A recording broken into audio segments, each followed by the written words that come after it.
Alhamdulillahirabbil alamin wa bihi nasta'in wa ala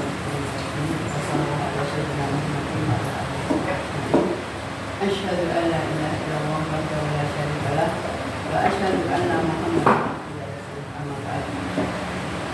Alhamdulillah, pertama kita panjatkan puji syukur kehadirat Allah Subhanahu wa taala yang telah melimpahkan rahmat dan hidayahnya sehingga pada siang hari ini kita dapat berjumpa dalam acara penyebaran penerapan pengajian budaya positif calon guru penggerak angkatan ke-9 Nur Zaitunah Permatasari TKT Bintang Kecil. Yang terhormat Ibu ya, yang hormat Ibu Zainaya dan Bunda Selati. Bunda Selati. Oke, bisa nggak apa? Dan Ibu semuanya yang telah ikut bekerja sama dalam pelaksanaan diskusi ini karena ini merupakan tugas daripada guru penggerak, sehingga tak lupa saya ucapkan terima kasih yang tak terhingga atas kerjasamanya. Mudah-mudahan di PTG Semarang Utara ini ya bisa menjadi pelopor dan contoh dari PTG yang lain. Tak lupa kami selaku tuan rumah, jika dalam penyediaannya tidak berkenan dari guru, kami mohon maaf yang sebesar-besarnya. Sebagaimana acara yang akan berlangsung pada siang hari ini, yang pertama pembukaan, yang kedua mungkin menyanyikan lagu Indonesia Raya, kemudian doa, dan acara inti yaitu budaya positif. Marilah acara ini kita buka dengan bacaan basmalah. Marilah kita menyanyikan lagu Indonesia Raya. Kami mohon ibu-ibu berdiri.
Berdoa menurut agama dan keyakinan kita masing-masing. Berdoa dipersilakan.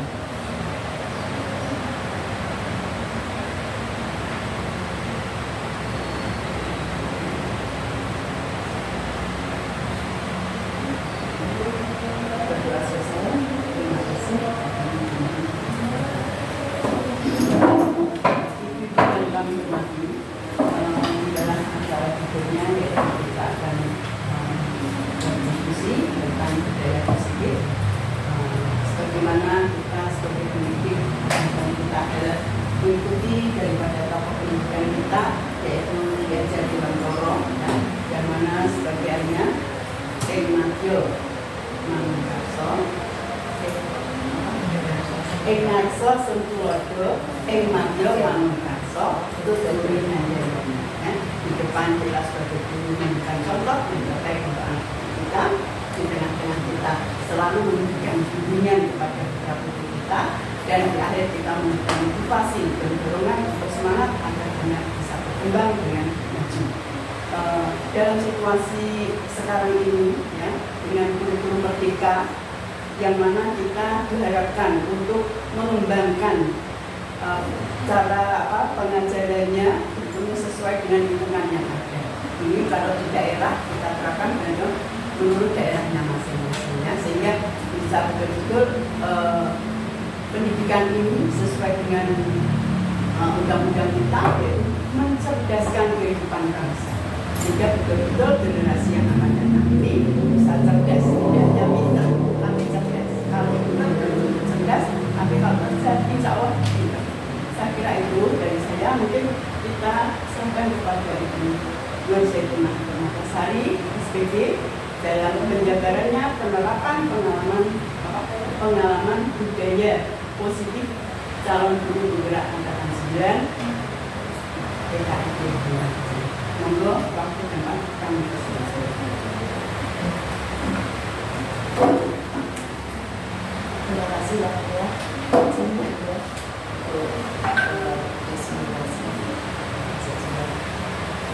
Assalamualaikum warahmatullahi wabarakatuh. Waalaikumsalam warahmatullahi wabarakatuh. Alhamdulillahirabbil alamin. Wa bihi nasta'in wa ala umuri dunya waddin. Wassalatu wassalamu ala asyrofil mursalin sayyidina wa maulana Muhammadin wa ala alihi wa sahbihi ajmain. Pertama-tama marilah kita panjatkan puji syukur kehadirat Allah Subhanahu wa taala yang mana pada kesempatan siang yang cerah ini kita semua diberi kesehatan dan dapat menghadiri dalam acara penyebaran, penerapan dan pengalaman serta pembiakan budaya positif. Kedua kalinya, sholawat beriring salam selalu tercurah kepada junjungan kita Nabi Abdul Muhammad SAW yang senantiasa kita nantikan syafaatnya di yaumil qiyamah. Baiklah, untuk mempersingkat waktu, saya akan presentasi sedikit di sini tentang budaya positif. Tujuan daripada diseminasi kali ini yaitu memahami konsep pendidikan menurut Ki Hajar Dewantara yang telah disampaikan tadi di depan Engarso Sutulardo, Emadio Mangunkarso, Putri Hendayani. Kemudian yang kedua, memahami peran guru pembangun budaya positif. Yang ketiga, menerapkan budaya positif di sekolah.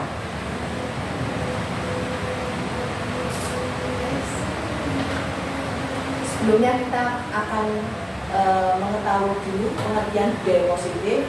Budaya positif yaitu merupakan nilai-nilai, keyakinan-keyakinan, dan kebiasaan-kebiasaan yang berpihak pada murid agar murid dapat berkembang menjadi pribadi yang kritis, penuh hormat, dan bertanggung jawab.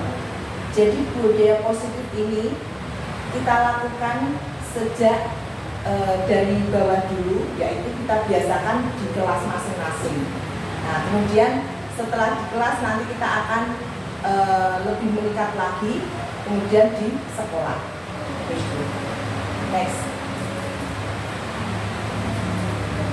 Sebagai tujuannya di sini, tujuan pendidik menciptakan anak-anak yang memiliki disiplin diri sehingga mereka bisa berperilaku dengan mengacu pada nilai-nilai kebajikan universal dan memiliki motivasi intrinsik bukan ekstrinsik. Yes. Motivasi perilaku manusia ini dibagi dua, yaitu tadi ekstrinsik dan intrinsik. Untuk menghindari ketidaknyamanan atau hukuman, ini masuk dalam ekstrinsik. Untuk mendapatkan imbalan atau penghargaan dari orang lain. Kemudian yang intrinsik itu untuk menjadi orang yang mereka inginkan dan menghargai diri sendiri dengan nilai.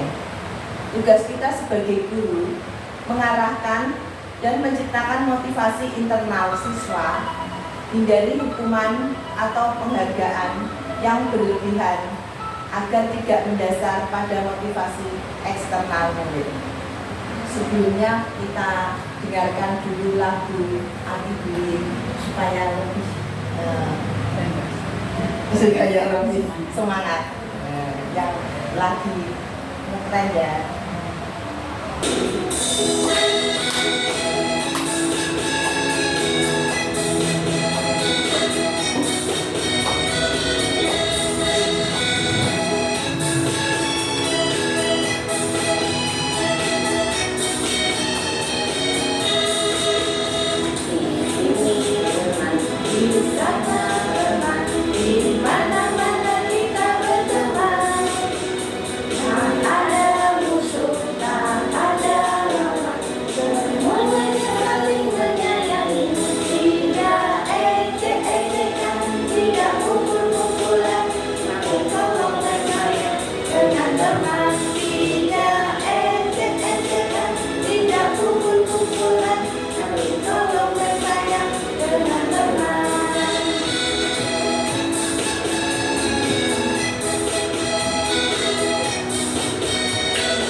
Baiklah, kita lanjutkan.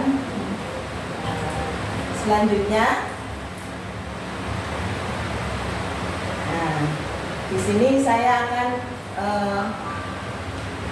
membacakan ada 5 posisi kontrol guru, yaitu yang pertama guru sebagai penghukum, yang kedua guru pembuat rasa bersalah, yang ketiga guru sebagai teman, yang keempat guru sebagai pemantau, yang kelima guru sebagai manajer. Next, posisi guru sebagai penghukum, ini seorang guru bisa menggunakan hukuman fisik atau verbal. Orang yang menjalankan posisi penghukum senantiasa mengatakan bahwa sekolah memerlukan sistem atau alat yang lebih menekankan murid-murid lebih dalam lagi. Maksudnya di sini seperti ini. Kadang kalau ada anak terlambat datang, ayo peraturannya bagaimana? Masuk sekolah jam 7. Kalau teman-teman terlambat, nanti ada konsekuensinya. Mungkin bisa membersihkan apa yang ada di sekolah, atau mungkin konsekuensinya merawat barang-barang yang ada di sekolah, seperti itu. Kalau di tempat kami itu ada juga anak-anak itu nanti di konsekuensinya itu merawat tempat-tempat yang ada di sekolah. Maksudnya gini, seumpamanya ini ada lukisan atau gambar tempel ada yang lepek gitu, nanti dia berusaha rapikan seperti itu. Kalau ada yang kotor, umpamanya ambil sapu, nah itu konsekuensinya dengan rasa ikhlas, tidak karena terpaksa. Anak-anak sudah tahu seperti itu. Nah, kemudian next, guru sebagai ini pembuat rasa bersalah. Posisi ini biasanya guru akan bersuara lebih lembut. Membuat rasa bersalah akan menggunakan keheningan yang membuat anak merasa tidak nyaman. Kata-kata yang lembut seperti ibu sangat kecewa sekali dengan kamu. Berapa kali ibu harus memberitahukan kamu ya? Biasanya dengan anak diberitahu dengan lembut gitu, malah dia itu akan merasa, iya bu, maaf bu, saya bersalah. Seperti itu. Nah, anak-anak apalagi anak usia dini, mungkin kalau yang di sini ini yang ditampilkan lebih ke jenjang pendidikan SD dan ke atas ya, SD SMP. Kalau karena kita posisinya untuk anak usia dini, jadi mungkin ada perbedaan sedikit. Karena anak usia dini itu adalah usia emas, usia toddler ya, pembangkang ya. Kalau sudah usia 6 tahun itu biasanya dia itu nggak mau diatur, jadi dia maunya sendiri. Tapi karena kita beri penguatan, memberi karakter yang baik, nanti dia akan merasa, oh iya, aku itu salah. Dia sudah bisa membedakan mana yang salah dan mana yang benar. Next. Guru sebagai teman. Guru pada posisi ini tidak akan menyakiti murid, namun akan tetap berupaya mengontrol murid melalui persuasi. Posisi teman biasanya negatif, bisa negatif atau positif. Posisi positif di sini berupa hubungan baik yang terjalin antara guru dan murid. Guru di posisi teman menggunakan hubungan baik dan humoris untuk mempengaruhi seseorang. Contohnya seperti ini. Anak-anak mungkin datang terlambat, ada yang datang terlambat. Assalamualaikum, waalaikumsalam. Apa kabar? Biasanya disapa seperti itu. Kenapa kakak terlambat? Tadi itu bu, anak sudah memberi alasan. Jadi macet kok bu, ada yang kecelakaan ternyata mungkin. Nah, kita sebagai guru harus memaklumi dan memahami, karena terlambat itu dia tidak melakukannya setiap hari. Seperti itu. Kemudian mungkin ada juga karena lagi sedang sensitif ya, di sekolah kita itu, di sekolah kami itu biasa kalau anak-anak datang itu mesti kita tanya sama mamanya, ada komunikasi. Jadi nanti mamanya bilang, bu, walaupun ngomongnya nggak keras tapi pelan, gini, agak lama bu, gini. Jadi kita sebagai guru itu menerima anak itu tahu, oh anak ini sedang bingung, anak ini sedang ceria, senang. Itu tujuannya komunikasi antara orang tua dan guru. Next. Kemudian di sini guru sebagai pemantau. Maksudnya di sini pemantau berarti mengawasi. Pada saat kita mengawasi, kita bertanggung jawab atas perilaku murid yang kita awasi. Posisi pemantau berdasarkan pada peraturan-peraturan dan konsekuensi dan sanksi. Mungkin untuk jenjang TK konsekuensinya dan sanksinya tidak terlalu berat ya Bapak Ibu. Mungkin bisa dengan cara itu tadi, kepedulian. Kalau di sekolah kita ajarkan kepedulian lingkungan dan sekitar. Jadi nanti anak-anak sudah tahu kalau memang dia merasa salah, dia langsung biasa, bu, aku mau izin ke kursi istighfar. Tadi aku nggak sengaja nendang temannya. Biasanya kami di depan kamar mandi kita sediakan kursi 4 itu untuk kursi istighfar. Nanti kalau sudah, teman-teman langsung minta maaf gurunya terus bergabung lagi. Di sekolah kita seperti itu. Selanjutnya,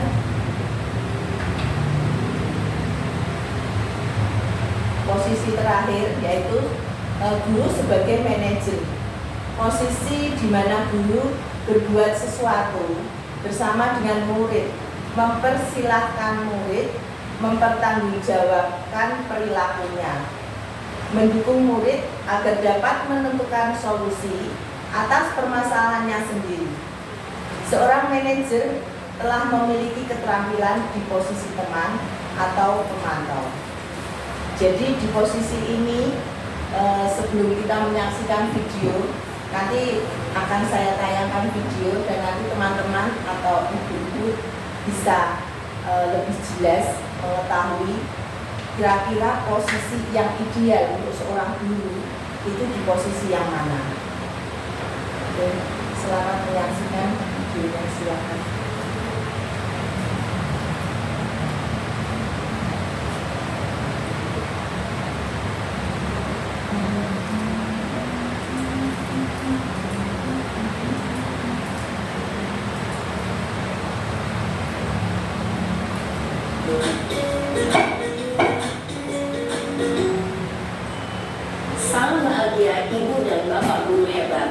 dalam penerapan disiplin positif restitusi, salah satu program yang dikembangkan adalah 5 posisi kontrol.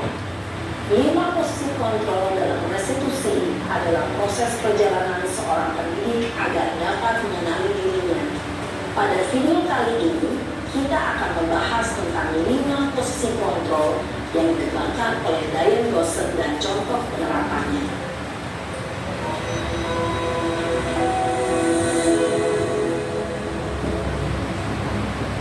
5 posisi kontrol itu adalah: 1. Posisi penghukum. 2. Posisi pembuat merasa bersalah. 3. Posisi teman. 4. Posisi pemantau atau monitor. Dan 5. Posisi manajer.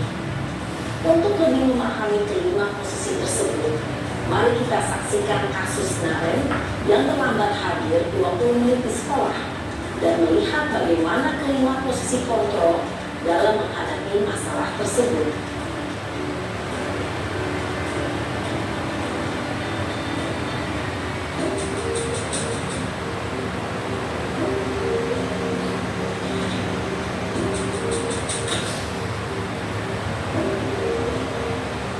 Naren!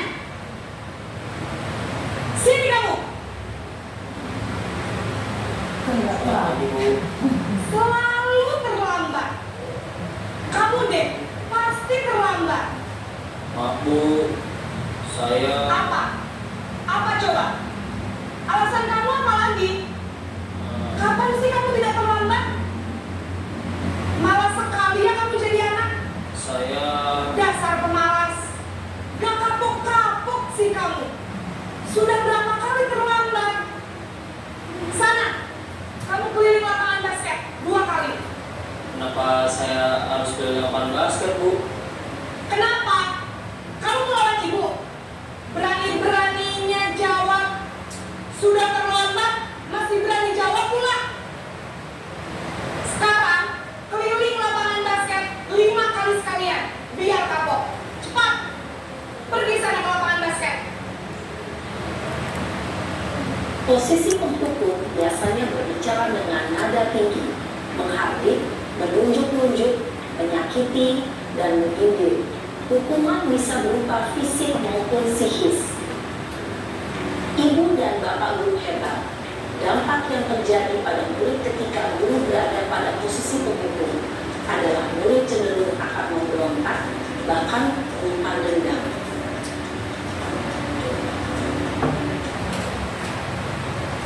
Posisi pembuat rasa bersalah berbicara dengan nada tenang, cenderung lembut, namun kata-kata yang diutarakan membuat murid merasa menjadi orang yang gagal, memandang buruk dirinya sendiri, merasa tidak berharga, dan tidak sanggup membahagiakan orang lain. Ketika guru mengambil posisi pembuat rasa bersalah, murid akan menganggap dirinya yang bersalah dan ia akan menyimpan emosi negatif tersebut di dalam dirinya.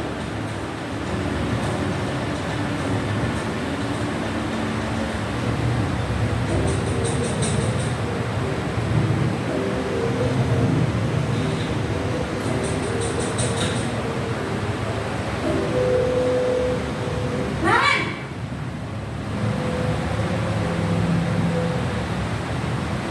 Selamat Ibu. Wah, sudah jam berapa ini nak? Terlambat lagi ya saya. Iya Bu, habis ibu saya lupa bangunkan saya Bu. Kamu malah menyalahkan ibu kamu. Kamu bukannya anak yang larinya paling kencang. Kok terlambat sih? Iya Bu, saya memang terlambat bangun tadi. Jadi biarpun saya lari kencang, tetap nggak kekejar Bu. Ya sudah sana. Nanti lain kali larinya lebih kencang lagi ya. Biar gak terlambat lagi. Bikin seneng ibu. Demi ibu. Bisa kan? Bisa lah Bu. Ya sudah sana masuk kelas. Ibu beresin urusan absen kamu. Kamu ini ada-ada saja. Dalam posisi teman, guru berbicara dengan nada suara ramah, akrab, cenderung bersenda gurau untuk menjaga suasana tetap santai.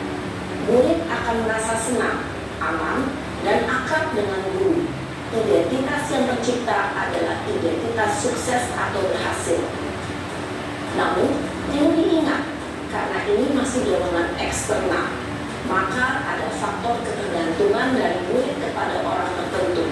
Di sini, guru absennya, sehingga di lain waktu, murid bisa berperilaku baik, namun hanya kepada orang-orang tertentu saja.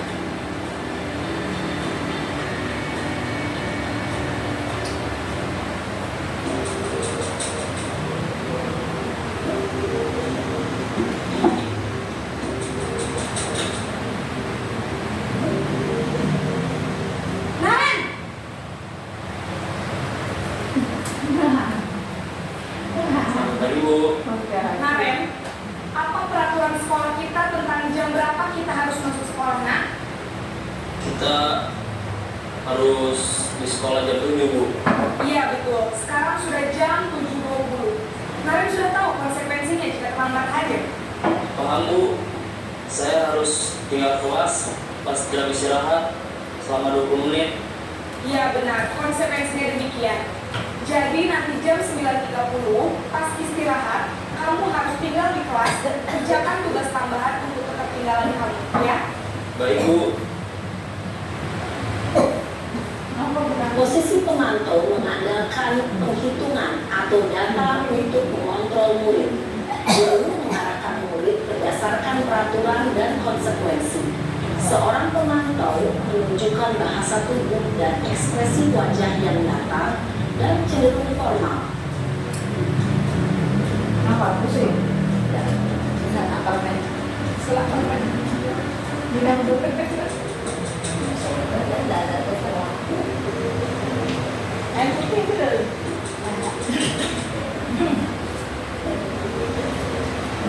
Naren! Selamat pagi Bu. Selamat pagi, Naren. Maaf Bu, saya terlambat. Iya, sekolah masuknya jam 7, sekarang sudah jam 7.20. Jadi sekarang bagaimana ini, Naren? Maaf Bu, saya lupa alarm saya semalam. Baiklah, menurut kamu, keyakinan sekolah yang mana yang perlu kamu tingkatkan? Menghargai diri sendiri dan orang lain mungkin ya Bu. Setuju. Jadi, apakah Naren meyakini prinsip saling menghormati tersebut? Iya Bu, saya meyakininya. Apakah Naren bersedia memperbaiki masalah keterlambatan ini? Bersedia Bu. Bagaimana kamu akan memperbaiki masalah keterlambatan ini? Saya akan coba untuk tidak lupa menyetel alarm saya Bu. Baik, kalau Naren lupa menyetel alarm di rumah, ada orang yang kira-kira bisa bantu mengingatkan tidak? Ada Bu, kakak saya, Kak Emma. Ada lagi selain Kak Emma? Selain Kak Emma, ada ibu saya. Baik, jadi yang mengingatkan Naren adalah Kak Emma dan ibu kamu ya? Kira-kira akan mulai setel alarm kapan nih Naren? Setelah pulang sekolah, akan segera saya lakukan.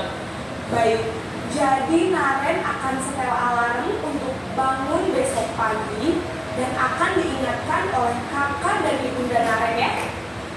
Ada lagi yang mungkin perlu dilakukan Naren agar tidak terlambat bangun lagi. Tidak ada Bu. Baik Naren, terima kasih untuk kerjasama kamu. Sekarang kamu perlu kembali ke kelas untuk belajar. Baik Bu, terima kasih.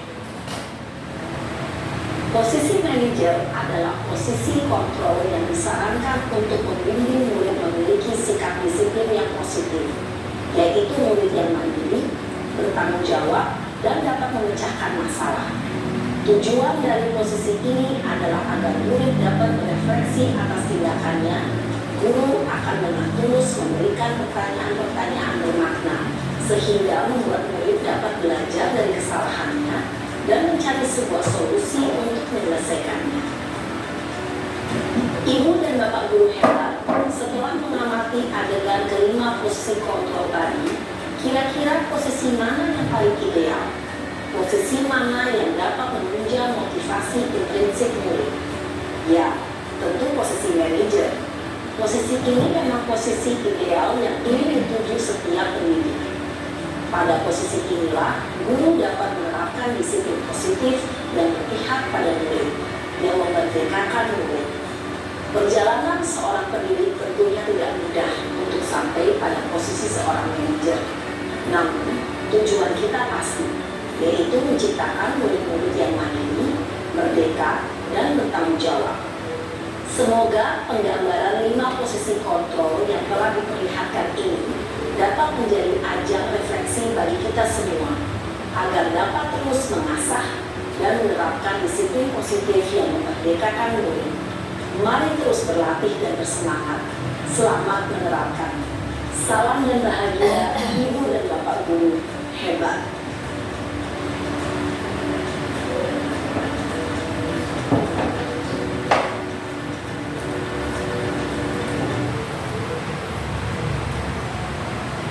Yang tadi tayangan video 5 posisi kontrol guru yang harus dimiliki oleh guru. Kira-kira dari 5 posisi kontrol tadi yang paling ideal menurut video tadi yang mana? Ibu semuanya yang ideal semuanya pernah dipakai. Oh, semuanya pernah dipakai. Setelah mengetahui, saya juga pribadi merasa ya kemarin teman-teman dari guru penggerak, ya Allah, semakin kita mempelajari di CGP ini, kita malah semakin merunduk karena kita merasa oh iya ya, banyak sekali yang perlu kita benahi ternyata, banyak sekali ilmu, apalagi kita sekarang sudah masuk di modul 2. Kalau ini modul 1.4, jadi tentang diri kita introspeksi diri.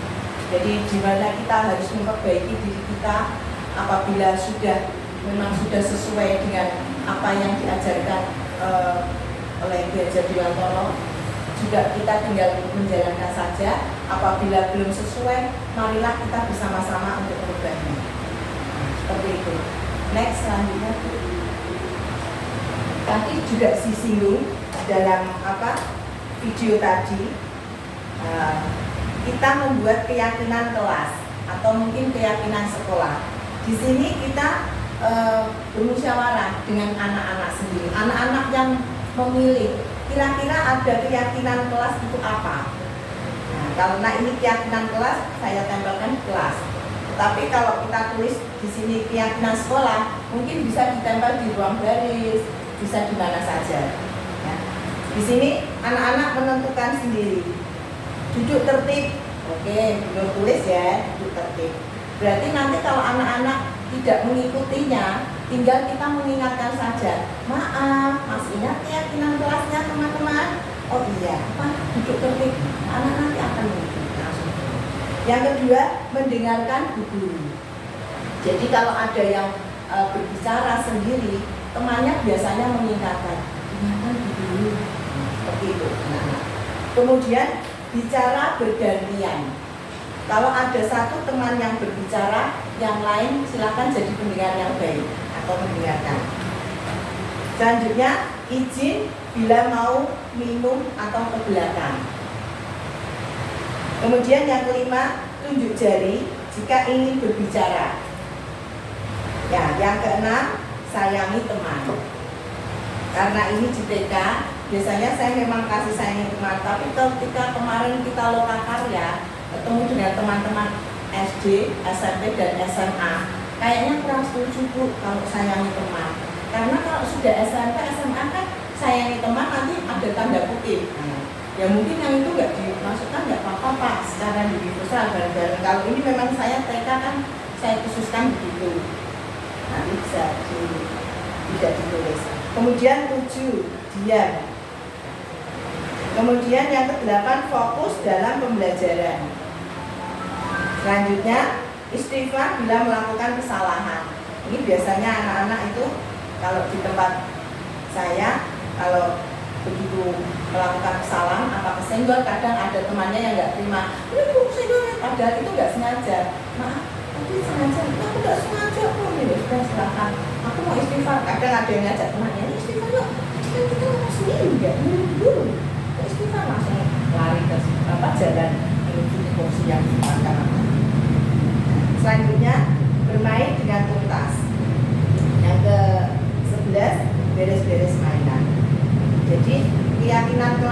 boleh disesuaikan dengan kondisi sekolah kita. Tidak mesti persis seperti itu. Mungkin karena kesepakatan dari murid-murid kita, ya udah ditulis, kita ingatkan saja. Ingat loh, keyakinan kelasnya kemarin apa ya? Nanti dia insya Allah akan tertib seperti itu. Kemudian selanjutnya ini ada segitiga restitusi, salah kata ya itu, maaf, segitiga restitusi. Restitusi itu bukan untuk menebus kesalahan, maksudnya di sini tujuannya untuk memperbaiki hubungan tindakan ini. Adalah tawaran bukan paksaan. Jadi kita menawarkan ketika ada permasalahan. Tempat saya itu saya tanya, Kak, tadi tahu nggak kenapa kok bingung panggil? Tuh aku tadi tuh ini jam bicara sih. Terus kalau teman-teman melakukan seperti itu harus gimana? Aku harus istighfar dulu. Aku tadi sudah nggak fokus, nggak bingung. Ya silakan diberi kebebasan. Jadi anak di sini cuma kita ingatkan saja dengan aturan-aturan keyakinan kelas tadi. Restitusi menuntun untuk melihat ke dalam diri, mencari kebutuhan dasar dan mendasari semua tindakan dan lebih berfokus pada karakter bukan tindakan. Memang karakter sangatlah penting pada anak usia dini, apalagi ketika masa pandemi kemarin kita sempat habis terpuruk ya. Mungkin teman-teman mengalami juga sewaktu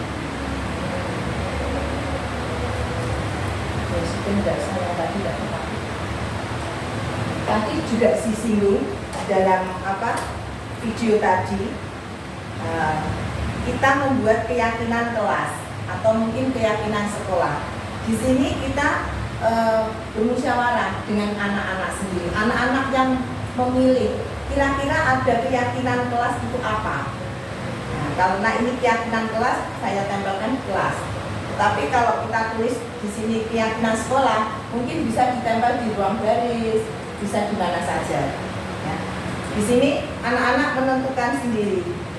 Duduk tertib, oke, belum tulis ya, duduk tertib. Berarti nanti kalau anak-anak tidak mengikutinya, tinggal kita mengingatkan saja. Maaf, masih ingat keyakinan kelasnya teman-teman? Oh iya, duduk tertib. Anak nanti akan mengikuti. Yang kedua, mendengarkan guru. Jadi kalau ada yang berbicara sendiri, temannya biasanya mengingatkan, dengarkan guru. Seperti itu. Nah, kemudian bicara bergantian. Kalau ada satu teman yang berbicara, yang lain silakan jadi pendengar yang baik atau mendengarkan. Selanjutnya, izin bila mau minum atau ke belakang. Kemudian yang kelima, tunjuk jari jika ingin berbicara. Ya, yang keenam, sayangi teman. Karena ini di TK, biasanya saya memang kasih sayangi teman. Tapi ketika kemarin kita lokakarya, ketemu dengan teman-teman SD, SMP, dan SMA, kayaknya kurang setuju Bu kalau sayangi teman. Karena kalau sudah SMP, SMA kan sayangi teman nanti ada tanda kutip. Ya mungkin yang itu nggak dimasukkan nggak apa-apa Pak, secara universal bareng-bareng. Kalau ini memang saya TK kan saya khususkan begitu. Nanti bisa tidak ditulis. Kemudian 7, diam. Kemudian yang ke-8, fokus dalam pembelajaran. Selanjutnya, istighfar bila melakukan kesalahan. Ini biasanya anak-anak itu kalau di tempat saya, kalau begitu melakukan kesalahan apa kesenggol, kadang ada temannya yang nggak terima. Ini Bu, senggol, padahal itu nggak sengaja. Maaf, tadi sengaja, aku nggak sengaja kok. Ini sudah silakan. Aku mau istighfar. Kadang ada yang ngajak temannya, ini istighfar yuk. Kan kita mau sendiri nggak dulu. Istighfar langsung lari ke jalan menuju kursi yang dimakan. Selanjutnya, bermain dengan tuntas. Yang ke-11, beres-beres mainan. Jadi keyakinan kelas ini boleh disesuaikan dengan kondisi sekolah kita. Tidak mesti persis seperti itu. Mungkin karena kesepakatan dari murid-murid kita, ya udah ditulis, kita ingatkan saja. Ingat loh, keyakinan kelasnya kemarin apa ya? dia insya Allah akan tertib seperti itu. Kemudian selanjutnya ini ada segitiga restitusi, salah kata ya itu Pak. Segitiga restitusi. Restitusi itu bukan untuk menebus kesalahan, maksudnya di sini tujuannya untuk memperbaiki hubungan tindakan ini. Adalah tawaran bukan paksaan. Jadi kita menawarkan ketika ada permasalahan. Waktu pas saya itu saya tanya, Kak, tadi tahu nggak kenapa kok Binur panggil? Bu, aku tadi itu ini dia bicara sih. Terus kalau teman-teman melakukan seperti itu harus gimana? Aku harus istighfar Bu, aku tadi sudah nggak fokus kayak dengerin Binur. Ya silakan diberi kebebasan. Jadi anak di sini cuma kita ingatkan saja dengan aturan-aturan keyakinan-keyakinan kelas tadi. Restitusi menuntun untuk melihat ke dalam diri, mencari kebutuhan dasar dan mendasari semua tindakan dan lebih berfokus pada karakter bukan tindakan. Memang karakter sangatlah penting pada anak usia dini, apalagi ketika masa pandemi kemarin kita sempat habis terpuruk ya. Mungkin teman-teman mengalami juga sewaktu Tanya jawab karena saya juga dari ibu mungkin Bu aman gini karena sudah mungkin usianya dan sudah pengalamannya juga ya Bu ya, itu bisa ditularkan pada ibu-ibu yang muda ini karena memiliki soalnya emosinya itu masih tidak terkontrol, apalagi dengan anak-anak ya. Saya sendiri itu ya merasa terus terang maaf Bu, saya itu dulu saya sudah pensiunan mungkin belum ya, saya usianya 65 sudah pensiun, cuma kebetulan saya dari yayasan itu tolong mendampingi itu tentang kecil ya, karena kebetulan muridnya itu ya sedikit mungkin dalam posisi itu kurang apa, masih saat dulu juga kurang dipengaruhi. Nanti kalau sudah ada saya tetap sementara dari yayasan saya mendampingi. Itu juga gitu, saya memberikannya itu tidak apa ya terlalu tinggi mungkin ya. Senin itu kan ada karakter itu kan Senin, Selasa, Rabu, Kamis, kalau Jumat itu tinggal penerapan. Jadi sifat jujur, sifat amanah, sifat tanggung jawab tadi tinggal saya terapkan gimana. Saya memberikan teman-teman, Bu, saya punya maaf, ini hari Jumat. Hari Jumat itu implementasi dari materi-materinya yang pada isinya sampai Kamis. Implementasi apa itu? Implementasi penerapan. Jadi apa yang kalian dapat ya sebenarnya itu diterapkan. Amanah itu mana sudah disampaikan oleh orang tuamu, bapak ini surat apa ya? Terus tanggung jawab, kamu sudah bertanggung jawab. Nah itu. Jadi saya bahasanya tuh saya juga gerakannya tuh masih mungkin gini. Kalau di anak TK kan nggak boleh Bu. Nah, kita kan bisa dulu. Coba kamu. Aku mau mungkin gitu ya Bu. Saya tuh selalu ya kita sama. Saya makanya cuma tinggal dengan jarak pas materi monggo saya tinggal mendekati aja memberikan itu. Saya kira itu. Jadi ini budaya positif, nanti materi yang ada tadi kita terapkan, kita saling bisa kolaborasi, terus saling introspeksi ya Bu ya. Kira-kira dalam pembelajaran ini sudah sesuai atau belum nanti kita terapkan. Saya kira hanya itu mungkin bisa Ibu menambahkan ya situasinya agak seru. Untuk Ibu. Terima kasih. Assalamualaikum warahmatullahi wabarakatuh. Alhamdulillah. Yang kami hormati Ibu Direkam dan kami hormati teman-teman semua yang ada di sini, serta keluarga mengikuti kegiatan penularan pembahasan budaya positif ini. Selanjutnya, alhamdulillahirobbilalamin, wassalatu wassalamu ala alihi wa ashabihi ajmain. Asyhadu an la ilaha illallah wa asyhadu anna Muhammadan abduhu wa rasuluh. Pertama, mari kita selalu menjalani puji syukur bersyukur bahwa pada siang hari ini kita semua masih diberi sehat nikmat, sehingga pada siang hari ini bisa sharing tentang budaya positif ini. Tak lupa juga sholawat dan salam bagi junjungan Nabi Muhammad SAW yang beserta keluarga dan para sahabatnya yang mengamalkan syafaat nanti juga. Teman-teman, dan pada siang hari ini terima kasih telah mengundang saya, dan terima kasih juga atas waktunya yang telah diberikan pada saya. Saya hanya ingin sedikit menambahkan ya.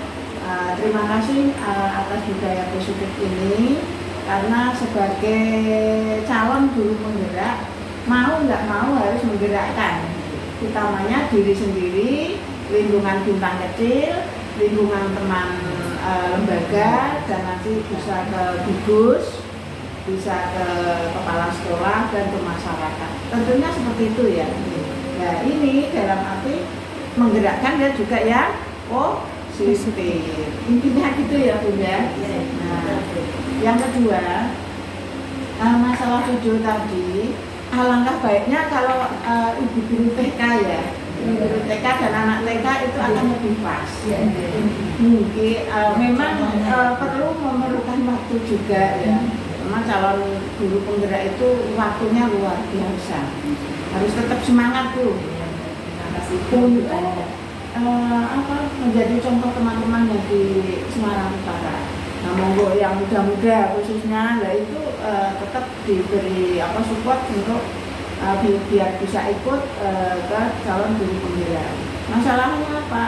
Kalau sudah jadi calon guru penggerak itu nantinya ya penjenengan kalau mau jenjang ke atasnya itu kan dimudahkan untuk sertifikasinya ya.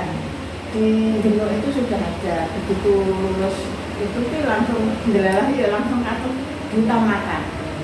Nah, itu salah satu contohnya. Memang orangnya juga sergap juga sih. Tadi pagi juga ikut Zoom, ikut Zoom tadi saya lihat Bu Heni namanya. Nah, itu memang sergap di sana. Itu setiap buku itu pembelajaran gimana toh kurikulum Merdeka itu ya, itu dimanfaatkan setiap gugus. Nah, kebetulan selama saya di sini saya nggak bisa ngikuti, langsung praktek di sana. Jadi cukup jelas lah, cukup enak, karena sama setiap hari Kamis. Jadi Kamis saya kan buka, saya kan gitu. Soalnya pindah satu lah, situ kan aku libur. Kebetulan besok itu ada 3 lah di sini ya, di lapangan itu. Di Geno itu ada 2 juga pengurus baru dari rakor pengurus baru ini Paudi, dan Bu Heni itu juga untuk gugus juga tidak satu ya. Yang kayaknya ada tenaganya.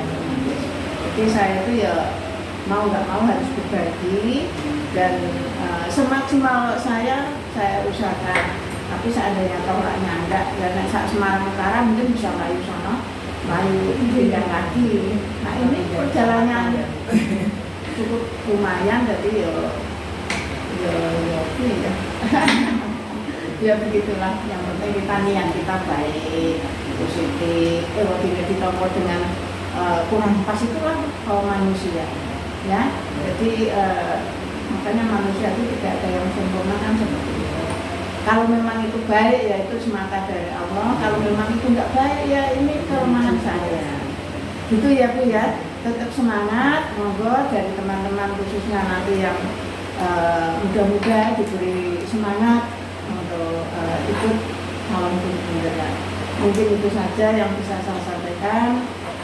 Mohon maaf bila taufik wal hidayah. Wassalamualaikum warahmatullahi wabarakatuh.